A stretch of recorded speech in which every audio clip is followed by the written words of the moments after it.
జగపతి గారు, ఆ బిడ్డను వారికి ఇవ్వండి.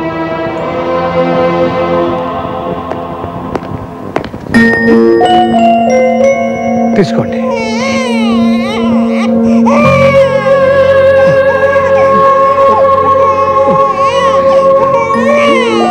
సార్, ఈ బాబు నేనే పెంచుకుంటాను. మీ ఇష్టం.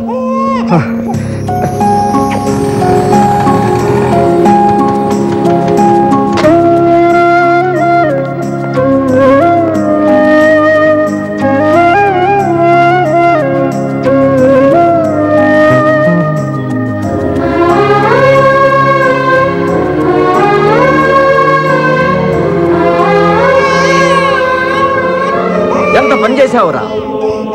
జైల్లో ఒక నేరస్తురాలకు పుట్టిన బిడ్డను తీసుకొచ్చి నీ బిడ్డ అంటావేంట్రా? వాడిది మన కులమా, మన జాత్యా? నీ బిడ్డ ఎలా అవుతాడా? నా మాట విను, ఆ రక్తంలోనే నేరం ఉంది.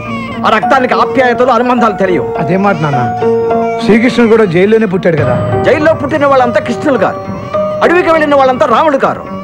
ఎవరికో పుట్టిన వాడిని తీసుకొచ్చి పెంచుకోవాల్సిన కర్మ మనకేమిట్రా? ఎవరికి పుట్టాడో తెలియకపోయినా ప్రతి మనిషిని దేవుడు ఎందుకో అందుకు పుట్టించే ఉంటాడు.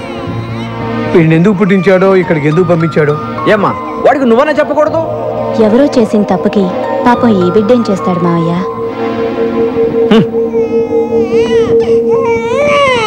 ఓ